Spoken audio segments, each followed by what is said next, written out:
Good morning દોસ્તો. આજે છે આપણી જર્નીનો 20મો દિવસ. આજ પણ આપણે આપણા ટાઈમે ઉઠી ગયા છીએ. લગભગ 5 વાગે હું ઉઠું છું દોસ્તો.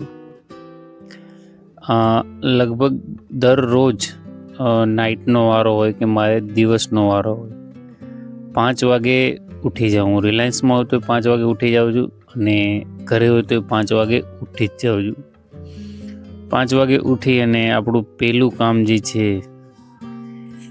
એ છે આપણી ડાયટ પ્રિપેર કરવાનું, જે આપણે આખો દિવસમાં ખાઈ છીએ એ. કેમ કે ડાયટ બહુ મેન્ટેન કરવી અઘરી છે દોસ્તો. કસરત તો તમે ગમે એમ કરીને ટાઈમ કાઢી લ્યો, પણ ડાયટ છે એને પૂરી મેનેજ કરવી, મેન્ટેન રાખવી એ જરૂરી છે. શું ખાવું, કેટલું ખાવું એ બહુ જરૂરી છે. જો તમે કસરત કરો છો તો તમારી ડાયટ જે છે તમે હાથે જ બનાવવાનું રાખો.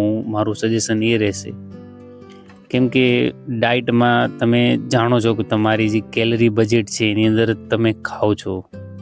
જો તમારી કેલરીની રિક્વાયરમેન્ટ વધી જાય તો પછી તમે કટ કરો કે બલ્ક કરો, એમાં કંઈ ફાયદો નથી રહેતો.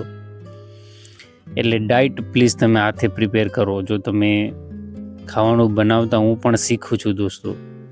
તો તમને ના આવડતું હોય તો શીખો ધીરે ધીરે. હું પણ હજી શીખું જ છું. મારે ઘણી ફેરે શાક બળી જાય છે કે ટોપડીમાં ચોંટી જાય છે, તો એ ટ્રાય કરું છું.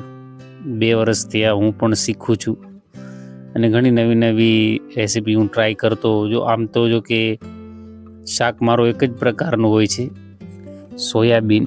કેમ કે પ્રોટીનના મુખ્ય સ્ત્રોત આપણી લાઈફમાં બહુ ઓછા હોય છે દોસ્તો.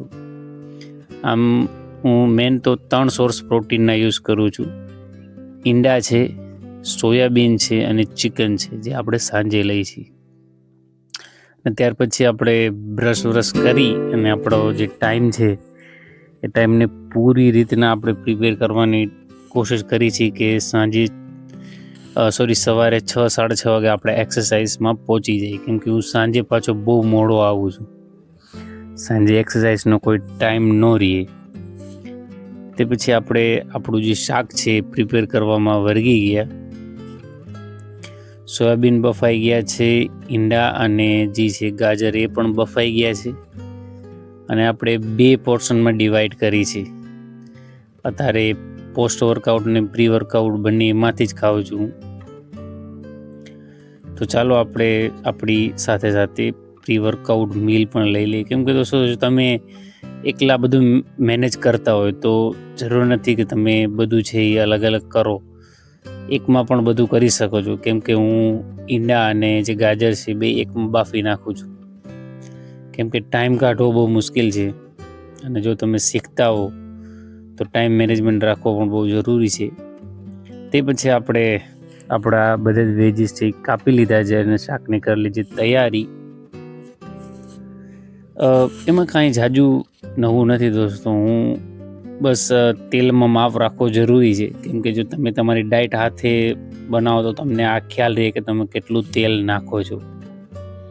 આપણી ડાયટમાં બધેથી મુખ્ય વસ્તુ છે તેલ દોસ્તો. આપણા ગુજરાતી ખાવામાં નહીં પણ આખા દેશની એક જ પ્રોબ્લેમ છે, તેલ. જો તેલ તમારા ખાવામાં માપે હોય તો આપણું તમે જોઈ શકશો કે તમારો વેટ પણ લૂઝ થશે અને ઘણું સારું પણ રહેશે.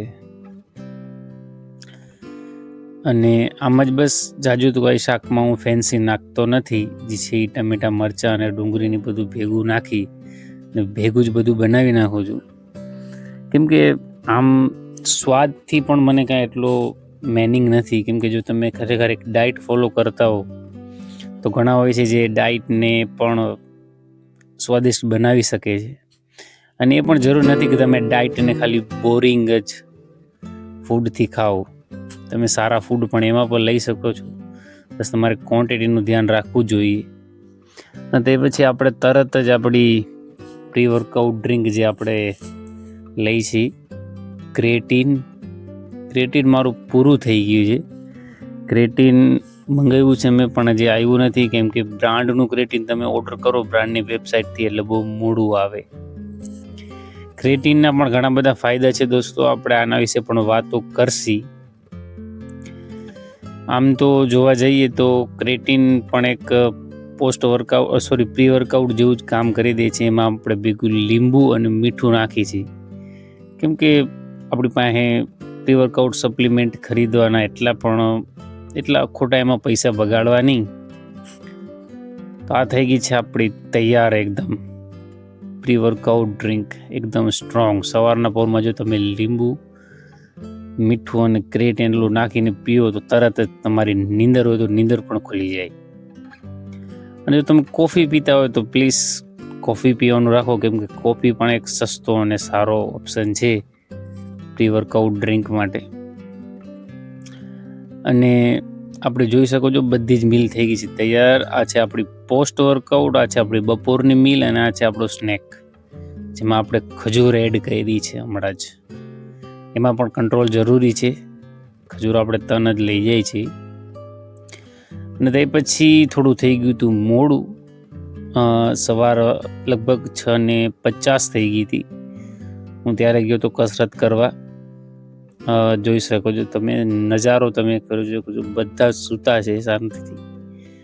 અને આપણે આવી ગયા છે આપણી કસરતનો રૂટીન પૂરો કરવા, કેમ કે મારો વારો છે એ પાછો દિવસનો થઈ ગયો છે. હું ઘરે આવું તો બહુ જ વાર લાગી જાય, એટલા માટે સાંજની કસરત નથી કરતો, હું સવારે જ રાખું છું. મોર્નિંગમાં કસરત કરવું આમે સારી વસ્તુ છે દોસ્તો, કેમ કે જો તમે મોર્નિંગમાં કસરત કરો તો આખો દિવસ તમારો એક્ટિવ જાય અને મસ્ત તમે આમ શરીરમાં જે છે એ સ્ફૂર્તિ પર મહેસૂસ કરી શકો, કસરત સારી રીતના કરો તો.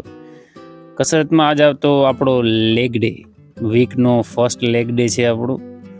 એટલે જાજુ તો નહીં પણ ટાઈમ નહોતો એટલે થોડો ઘણો વોર્મઅપ કરી, જેમાં લેગ સ્વિંગ કરી.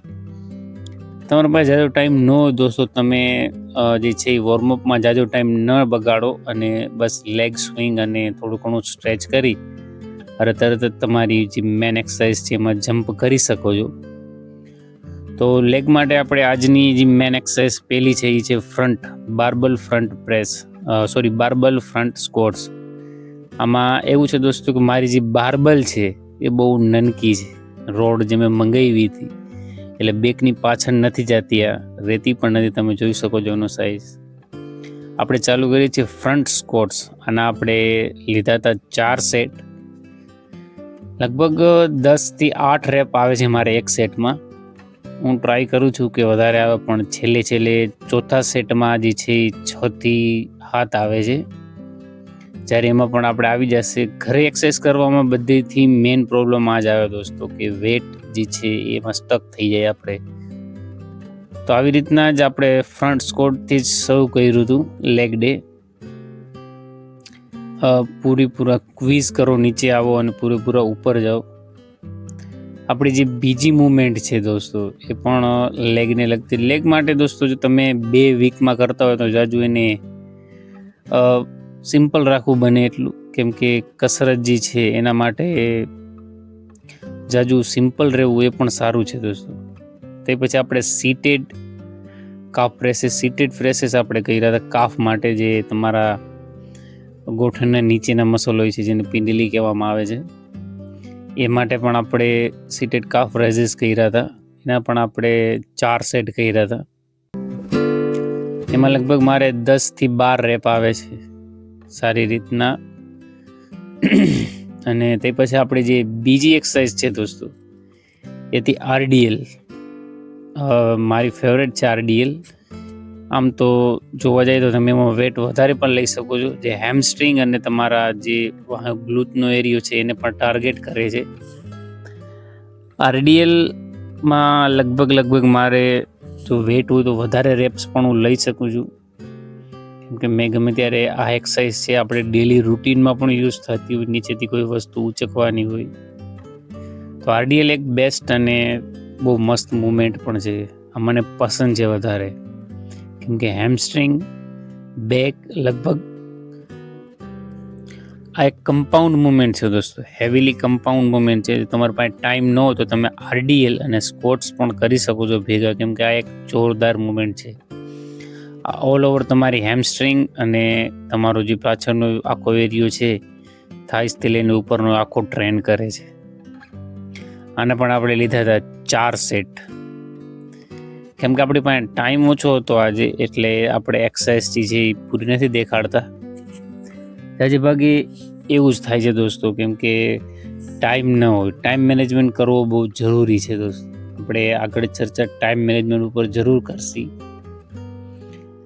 અને આવી જ રીતના આપણે આપણી RDL જે છે એને 4 સેટ પૂરા કર્યા હતા. અને તે પછી આપણે લાસ્ટ એક્સરસાઇઝ જે લીધી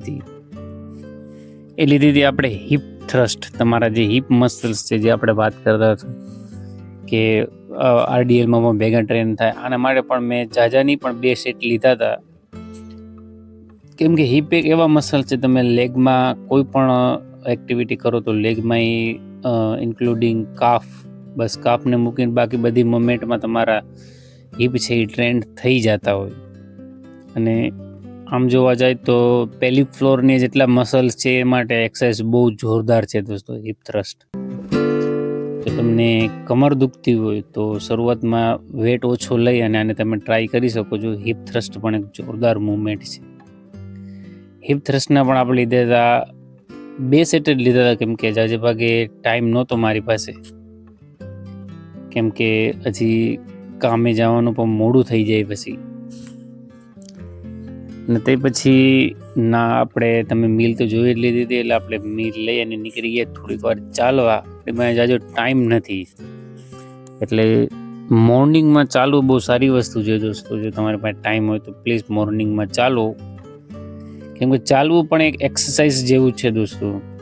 મૂવમેન્ટ ઇઝ મેડિસન. કેમ કે મૂવમેન્ટ છે એ શરીર માટે જરૂરી છે.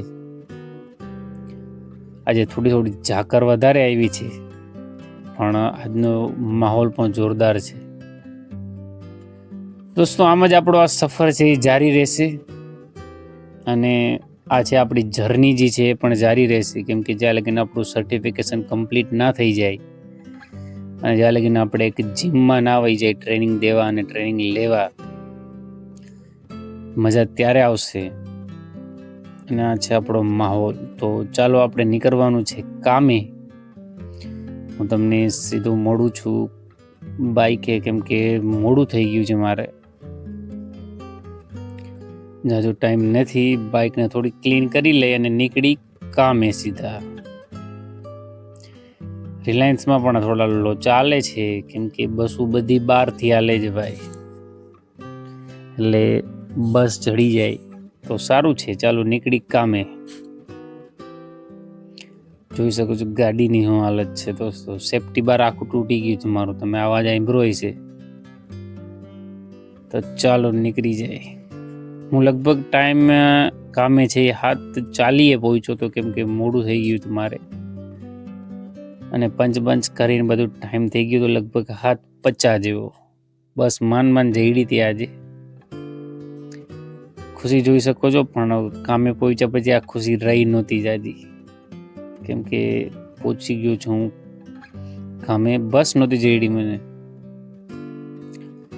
આ છે નજારો. અને લગભગ સાંજના 7-7:30 વાગે હું પાછો આવ્યો હતો રિટર્ન. આપણું રોજનું જે કામ છે, આપણું ચિકન લઈ અને આપણે નીકળી જવાના છે ઘરે. પાછો આવીને હું એ પણ રેકોર્ડ નહોતો કરી શક્યો, કેમ કે મોડું બહુ થઈ ગયું. અને આપણું જે છે દરરોજની મીલ પ્રીપ પણ કરવાની હોય આપણે. સાંજે એક તો મોડું થઈ જાય, આવીને ખાવાનું બનાવવું અને બધું કમ્પ્લીટ મેં કર્યું તો 9 વાગી ગયા હતા. જ્યારે મેં 9 વાગે ખાવા બેઠો હતો હું આજે. મોડું બહુ થઈ જાય છે, પણ રૂટીન એઝ રૂટીન. અને ખાવામાં આપણી જે સિમ્પલ મીલ છે એ જ ચિકન બ્રેસ્ટ, 50 ગ્રામ ચોખા અને બીન્સ, 1 ચમચી તેલમાં. બાકી તો જે છે આજે ભીંડાનું શાક હતું ઘરે, અને જે રોટલો છે આપણો જોખેલો છે 60 ગ્રામ ટોટલ. તો આ છે આપણી મીલ. ચાલો લઈ લઈએ અને આપણે મળશી કાલે.